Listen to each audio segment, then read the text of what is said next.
A vantagem dos autistas, porque a gente vê muito em filme o cara que vai pra Las Vegas e ele conta a carta, né, faz o blackjack e tal. Isso é mito, isso é real? Algumas pessoas com autismo, cerca de 10%, tem um tipo de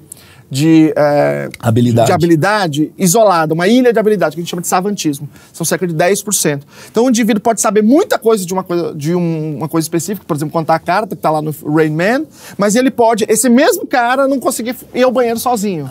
Então, em geral, isso não é uma vantagem, é uma desvantagem. Se você olha lá o Rain Man, aquele personagem que inspirou o Rain Man, ele tinha 13.500 livros que ele sabia de cor. Você podia falar qualquer página que ele falava inteira. Aquele cara já faleceu. Aliás, pessoal aqui que não viu, que é um pessoal mais novo que de repente não viu esse filme, veja que o Rain Man é maravilhoso. Rain Man, Tom Cruise, baita filme com Tom Cruise e Dustin Hoffman. Então, ele é um cara, aquele cara é real, ele tinha 13.500 livros que ele sabia de cor, você podia perguntar qualquer página, mas ele não entendia nenhuma. Nenhuma página de nenhum livro. Incrível. Então, veja, é uma super habilidade, ao mesmo tempo que você tem um prejuízo muito grande. Pô, tem aquele cara lá que é o Charles Henriquepédia, né? Do Pânico. Você já viu esse cara? Já vi. Eu não sei se ele tem, né? Eu tô falando um bagulho aqui pra você tá... Mas ele tem uma super habilidade, tem, né? que ele sabe o Wikipedia de todas as pessoas. Fala assim, daqui é a Aracy Balabanian. Aracy Balabanian que fez o filme e tal, nasceu em dia tal, ele sabe o nascimento das pessoas. Então, isso é uma ilha de habilidade. Essa ilha de habilidade a gente chama de savantismo, síndrome do sábio. Ela normalmente vem acompanhada de deficiência intelectual e autismo, mas não necessariamente. Você pode ter alguém que tem algum outro quadro diferente. Agora, você tem as pessoas com autismo que se interessam muito por alguma coisa e elas podem ficar muito especializadas naquilo. A maioria vai se interessar por coisa que não é funcional. O cara gosta de galho, uma pessoa gosta de um objeto, de tapete. Colecionador.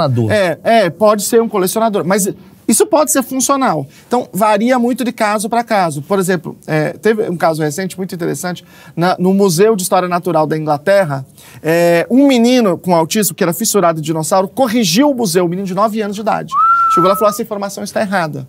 Então, você fala, pô, legal, bacana. E essa habilidade pode ser utilizada funcionalmente. Ele pode virar lá um paleontólogo e tal. Mas se eu olhar para a vida dele de um modo geral, ela é prejudicial. Você tá me falando de músico, cara. Às vezes eu vejo uns músicos que você vê, caralho, o cara toca guitarra pra caramba, o cara é gênio da guitarra, mas o cara sofre pra cacete. Exatamente. Tanto que as músicas do cara é totalmente deprimida, triste, mas ele tem uma habilidade motora, musical absurda. Entende o que você quer dizer? E, às vezes tem um moleque, assim, crianças com autismo, que elas veem o piano pela primeira vez, elas ouvem Beethoven e elas começam a tocar inteiro. Entende? Peças complexas. Então são habilidades que são extremas ao mesmo tempo que você tem um prejuízo social. É quase como se você estivesse querendo aquele jogador no futebol, no FIFA. Quando você põe 80 de cabeçada, você tá tirando 20 de não sei o quê. É mais ou menos isso. Então o cara é 100 nisso daqui, ele vai ser 0 nisso daqui. Exatamente. Que interessante, cara. E aí, cara, é muito importante a gente dizer assim, não pode romantizar a situação.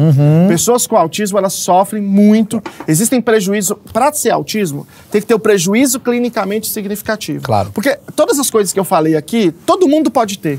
Quando você faz uma comparação de todas as pessoas da sociedade, é uma curva normal, curva gaussiana. Então, todas as pessoas têm traços autísticos. Só que o problema é, quanto mais você tem, maior a probabilidade de você ter o diagnóstico. Então, quanto mais chega lá no final, a probabilidade vai aumentando porque traz prejuízos clinicamente significativos. Você vai percebendo mais com o tempo. Entendi. Exatamente.